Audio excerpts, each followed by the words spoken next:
Do you have a mentor? How many mentors do you have in your life right now?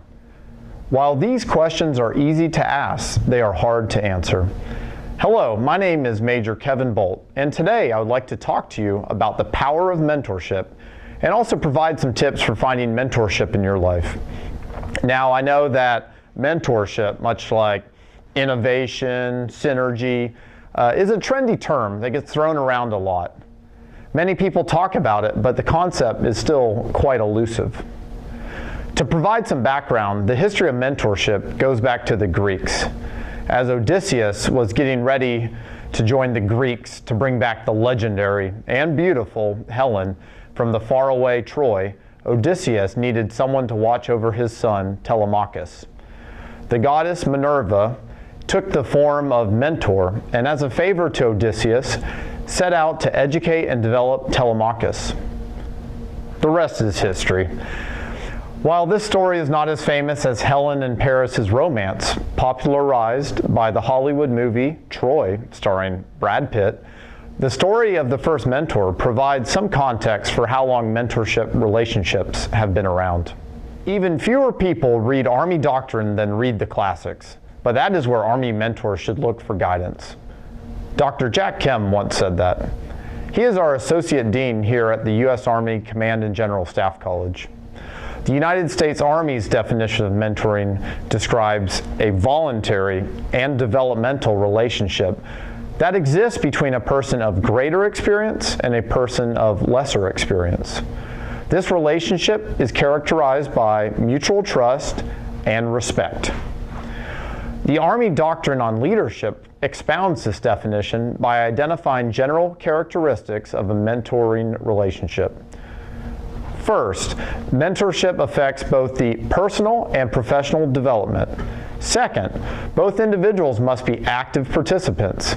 And third, contrary to common belief, mentoring is not limited to a superior-subordinate relationship. Peer-to-peer mentoring is a common and often more accessible style of receiving personal and professional development. I know I just threw a lot of words at you. Let's just slow down for a second and visualize. When you picture a mentor, who do you picture? Someone from your life? A former teacher? A boss? An older sibling? A younger sibling? Or is it a character from your favorite TV show or movie? Is it Obi-Wan Kenobi from Star Wars? Is it Mr. Miyagi from Karate Kid? Mentors come in all shapes and forms. In my experience, by the time you realize someone is your mentor, then they have probably already been mentoring you for quite some time. From 2003 to 2007, I attended Stanford University. While an undergrad, I also participated in the Army ROTC program. Understanding that I would soon assume the duties and responsibilities of a platoon leader after I graduated, I sought ways to become a better leader and increase my understanding of the profession of arms. On the farm, as Stanford's palm tree-lined campus is known, I was fortunate to meet then Captain Ray Kimball. Captain Kimball, an Army aviator, was pursuing a master's degree in history at that time. What started as a simple meeting over coffee to hear about his experiences as a company commander in Iraq inadvertently led to a fruitful mentor-mentee relationship nurtured over the years.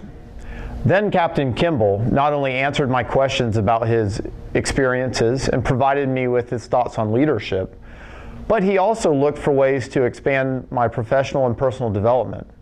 During the summer between freshman and sophomore years, then Captain Kimball set up a book discussion on Once an Eagle for me and several other cadets. He also included his peers in this project, adding to a diversity of views. The book discussion served as one of many forums for strengthening our mentor-mentee relationship.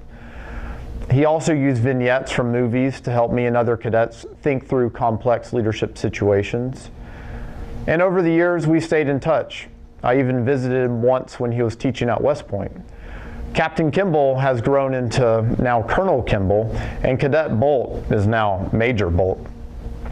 While I know that I have surely learned a lot and gained from my mentorship relationship with Colonel Kimball, I've also observed how leaders and mentors benefit from mentorship.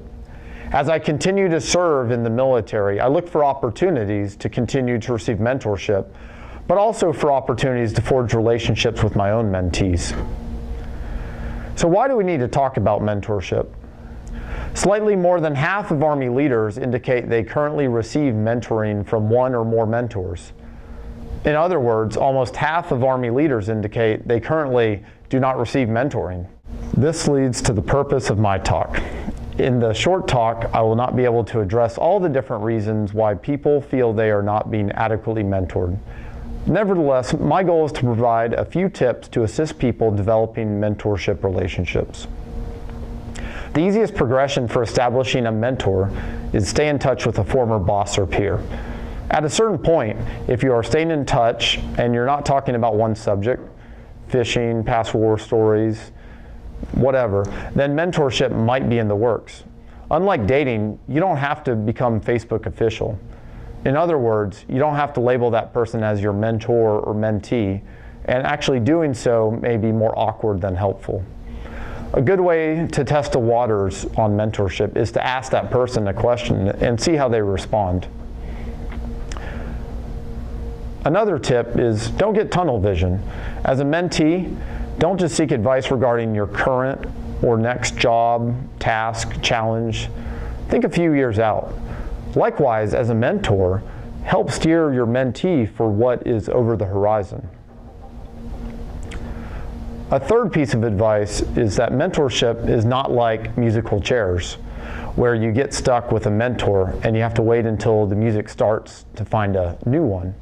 Instead, you can and should have multiple mentors at the same time. Author Bill George discusses developing your personal board of advisors. Much like investing, diversify who is on your board, and there's lots of ways to do that.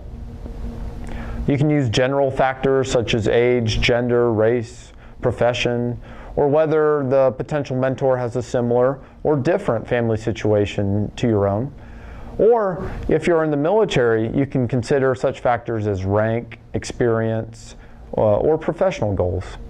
And for those not in the military, a lot of those things can be found in the business environment, depending on your organization or the industry you're in. Another technique is to look at skill sets, particular expertise, the ability to connect you with people, and other skills along those lines. Take a few moments to think about the mentors in your life. Have you talked to them recently? Have you told them how thankful you are for the role that they have played in your professional and personal development? Now, take a few moments to think about the mentees in your life. Have you talked to them recently? What have you done lately to help them with their personal and professional development? Mentorship is complicated and personal. I hope that this video spurs you to think about the role that mentorship has played in your life to date. Even if you haven't been the best mentor or mentee in the past, don't let that determine your future. I hope that you look for ways to strengthen and improve the mentorship relationships in your life. Thank you for your time.